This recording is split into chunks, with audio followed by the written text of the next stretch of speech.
Okay, let's dive in. Today, we're tackling the Nile. The longest river in the world, yes, but so much more. Right. It's really the backbone of civilization in that part of the world. And we want to explore that foundational role, from its deep, deep past right up to how we manage it today. Well, it starts with something pretty basic, doesn't it? You remember Herodotus, the Greek historian? Called Egypt the gift of the Nile. Exactly. And that gift wasn't just poetic, it was literal. It was about the annual flood. Yeah, that predictable flood depositing all that fertile silt. Apparently, it could raise the land level, like a foot every century, Yeah. constantly renewing the soil. Just kept providing. It really was the engine of their civilization going way back at the Stone Age. I mean, could they have even built that society without it?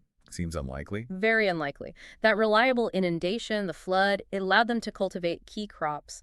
Flax, papyrus, sure, but especially wheat. Ah, wheat. That made them crucial for the whole region, right? Like the What? breadbasket for the Middle East when famine hit elsewhere. Absolutely critical. So, okay, the flooding clearly defined their economy. Hmm. Did it shape how they saw the world, too? Their calendar, maybe? Completely. Their whole concept of time revolved around the river. The ancient calendar had 3 seasons, all based on the Nile. Right, I remember this. Akhet. Akhet, the flooding season. Then Peret, when the water receded, the growing season. And Shem of the harvest. Simple, but tied directly to the river's rhythm. It governed everything, even their spiritual life, their geography of life and death. How so? The afterlife connection. Yeah, the Nile was seen as like a pathway to the afterlife.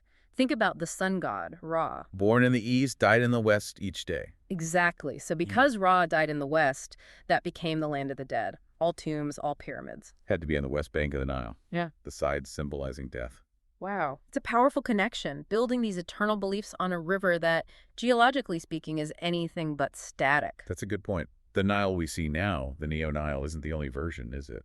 Not at all. It's relatively young, maybe transitioning around 400,000 years ago. Before that, you had the eonile. Eonile. That goes back millions of years. Yeah, maybe 23 to 5.3 million years ago. Wow. Different source, different path entirely before major geological shifts created the river we know. And even the landscape around the current Nile has changed drastically. I read something fascinating about Giza.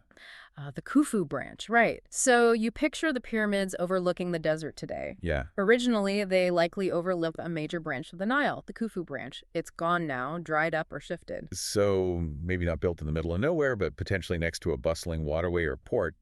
That changes things.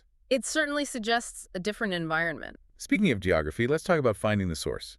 It seems incredible that the ancient Greeks and Romans, with all their power, couldn't find it. Well, they tried, but the White Nile's upper reaches were blocked by the Sud. The wetlands in South Sudan? Exactly. A massive, almost impenetrable swamp. It just stopped expeditions cold for centuries. So knowledge had to come in pieces. Pretty much.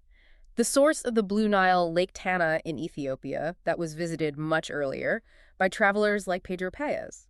But the White Nile remained the big mystery. Until the Victorian explorers, really. John Hanning Speke, he sighted Lake Victoria in 1858 and claimed it as the source. Which was later confirmed, right, by Stanley? Yes, Henry Morton Stanley confirmed it later. Quite the saga. So you go from this ancient, almost mystical dependence on the river's natural rhythm To the modern era, which is completely different. because that rhythm got switched off, essentially.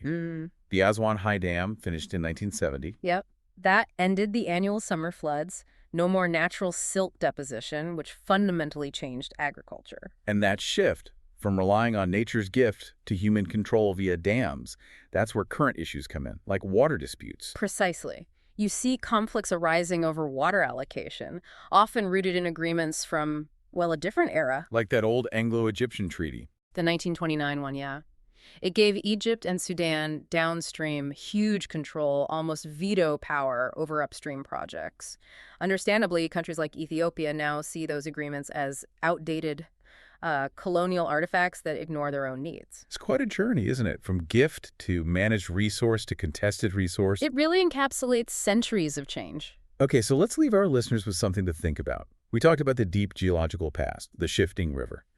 What might the disappearance of ancient waterways like that Khufu branch near the pyramids tell us? What does it suggest about how civilizations cope or maybe fail to cope when the water sources they absolutely depend on change? That's a really profound question. How resilient are we when the fundamentals shift beneath our feet? Worth pondering.